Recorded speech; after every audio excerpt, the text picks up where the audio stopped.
Hi, everybody. Thank you so much for checking into this video. I'm going to try to keep this under 15 minutes, and so I may be talking a little quickly here. I know that we all have very limited time.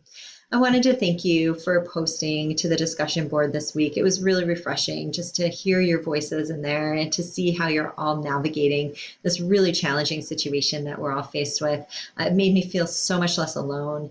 I got some great ideas from some of you, and it just really gave me a sense that we're all in this together. So thank you for sharing. One thing that came up in there was that some of you feel like you're worried about missing students. Certainly fill out a student of concern form for those missing students. Less so for the students whose attendance was spotty maybe before, more so for the students whose absence is really surprising and shocking to you because maybe they were on track to do well in the course. And I separate those two things because our student care teams are getting a little overwhelmed right now. So definitely keep using the process, but use it more for those students who you feel like, I'm surprised that they're not coming back to class. The other options, the SU grades, the student appeals, Andy sent this out in an email this morning, so hopefully you have that information as well. I wanted to touch base really quick with you about this idea of the zone of proximal development because I thought a lot about that as I was reading your posts. I know you're all familiar with this concept, this idea that learning has an ideal zone where it happens. There's this zone in here, what I can do where things are just too easy and they're not very challenging. And so that's not ideal for learning. And then the zone out here, things are far too difficult. So I just shut down as a learner. And then we have this ideal zone, what I can do with help. And that's where we try to get our students, right? I don't know where Eric read this, but he came across this idea that 15% discomfort is ideal for learning. And so how we interpreted that is that in order to be an ideal learner, when we're learning something new, we need to feel about 85% confident in what we're doing. And then we need to stretch about 15%. I bring this up right now because I think as I'm reading your post and as I'm reflecting on all the work I'm doing, I think we're all being pushed way beyond 15% right now. Maybe that's why we had a little bit more energy in the first week or two moving to this new situation, and now it's getting harder because we're getting pushed well beyond 15%. And so we're learning, we're definitely intrinsically and extrinsically motivated to learn right now, but if you're hitting a wall at the same time, it's probably because our discomfort level with what is unfamiliar, what is new, what is something we haven't planned for is just pushing us way beyond this comfortable middle. And so think about that in terms of you, think about that in terms of your students. Give yourself a little grace. We all deserve that right now. Okay, so getting reoriented, where have we been? Where are we going? Let me just kind of recap what we've been focusing on in the Institute so far and how that's going to set us up for what we have left in the remainder of this term. So we spent a lot of time at the beginning of the semester identifying our outcomes, those things that are most important that we think students should be able to do after finishing the course. We really wanted to peel apart outcomes and content because content is that stuff we want students to know. It's the information, the facts, right? The data. Outcomes are those things we want students to be able to do. So think student learning outcomes, maybe peek back at the work you did early in the semester where you were trying to figure out what those outcomes were that were most important to you. I love this phrase, enduring understandings. I'm not sure if this is one that we've used with you all before. It comes from authors Wiggins and McTee. And I love this concept because it's just a really nice way to get at the core of what it is that we care about the most. And so if you were to run into one of your students in a year from now, 5 years from now, 10 years from now, what are the enduring understandings that you would hope that they were still building on from your course, that they were still utilizing, still growing from? They're not going to remember all those bits and pieces of little factual content that we give them. We learned about the science of learning. We know what an enormous task it is to move things into long-term memory and to have them available to use them, right? And so given that our students are not going to keep so much of what they are learning in our class, what are the enduring understandings? What are the most important things that rise to the top for you?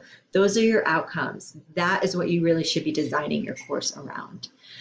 So moving on down to this, the science of learning, James Lang. I talked about this a little bit. We studied how learning happens, the very intricate physical process that is required, moving things into long-term memory, but then also being able to retrieve and use those memories takes an enormous amount of rehearsal. It's not something that students can maintain in terms of lifelong learning. If it's something they crammed for and just spit back out on a test, it's got to be something that they have utilized a great deal, that they've kind of strengthened those neural networks over and over again by retrieving that information and applying it differently over and over and over again. Okay.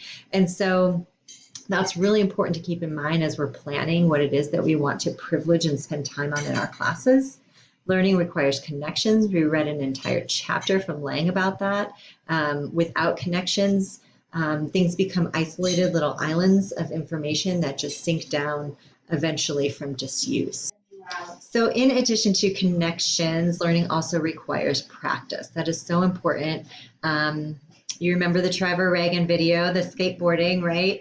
Trial and error, mistakes, feedback from somebody who knows how to do it, correction, more practice, interleaving, more trial and error, mistakes, and so on and so forth. This is super important to learning. How are we building practice into our course, right? And hopefully that importance of practice was made even clearer when you worked on this unpacking an outcome assignment, which was what we gave you to work on after session 5 before session 6. So you did this in the discussion board online. And this is where you noted that you have a larger outcome, but that there are probably a lot of smaller outcomes nested within them. A lot of times as experts in our field, we don't recognize all of the little parts or all the little nested components to our outcomes because we've automatized them. We've become so good at what we do in our field that we don't really see all of the little skills that are embedded, right? So can we just assume that students already have those embedded skills in place, or are these things we need to call out and allow our students to practice? And so hopefully by unpacking that, you got a sense of everything it is that we're asking students to do in terms of outcomes. The question we can ask there is, are our outcomes reasonable for novices in our discipline? An example here I'm giving, it has to do with research. I used to pack research into a big paper that Eric and I assigned in our learning community, and I always wondered why students did a horrible job with it.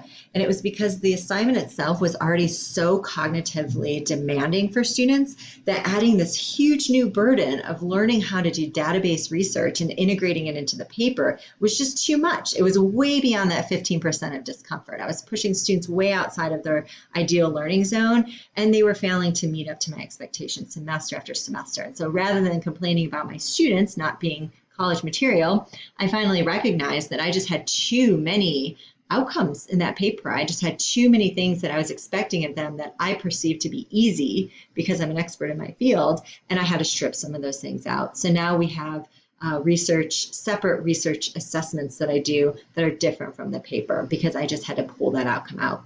So again, what are those pieces? Are we giving students enough practice with them? What is the zone of proximal development for our students? So finding that sweet spot can be really challenging.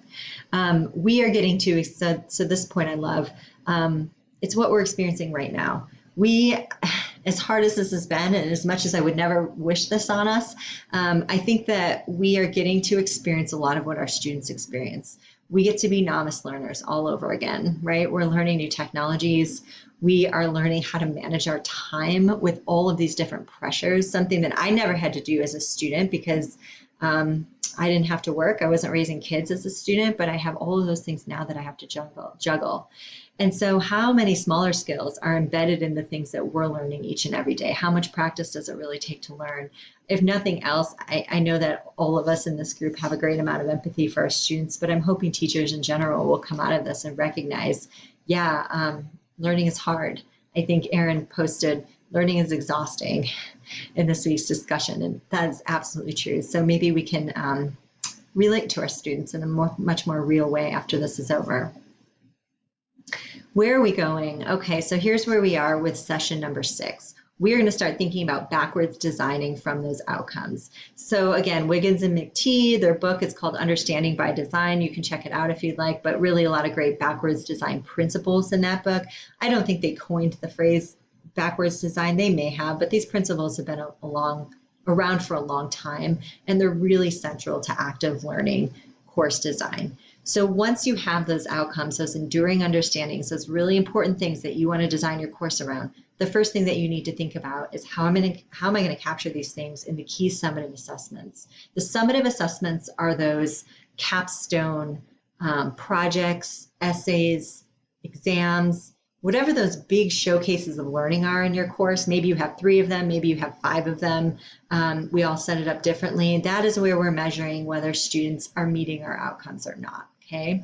Eric and I like to think of summative assessments as the showcases of learning, okay? We love that way of positively framing it. Students have been practicing these skills up until the summative assessment, and now they get to showcase what it is that they've learned. This is a really great way to think of it as a celebration of their learning rather than a gotcha moment where it's like, let's see how many students we can weed out here with this really hard exam. The summative assessment is not meant to be an instrument that weeds out the weak students from the strong. It's an opportunity for students to celebrate their learning and all of the hard work that they did by demonstrating for us what they can do now that they've had a great deal of time to think about it, work on it, and practice it. We're going to chat a little bit in the discussion area about teaching to the test this week and that phrase and all of the associations that go with it. But think about that. How are you going to teach to the test? If your summative assessment is the thing that you want students to really work toward, what are you going to do day to day in class to prepare students to do well on that summative assessment that will demonstrate that they met your outcomes? When I was reading through the discussions this week, a lot of comments, so fantastic, but one comment that really struck me in terms of what we're talking about now is Anne's comment, so I'm going to scroll down to it. Anne says, the transition hasn't been as hard as I feared. It's forced me to critically evaluate which assignments are the most important moving forward, and I totally changed the final project structure for my Intro to Engineering class. All those extraneous assignments that I eliminated so students could focus on what really mattered toward the end of the semester. If the students didn't really need to do them this semester, I don't think they need to do them, all of them in the future. Busy work in a crisis is probably busy work for a normal day. I love that because we're all being forced in this moment to do exactly what active learning redesign is going to force us to do, and that is to make super hard choices. I think a lot of stuff we have in our courses is just legacy material. We just carry it over because we do it semester after semester, and then our courses become bloated. We add more and more stuff to them.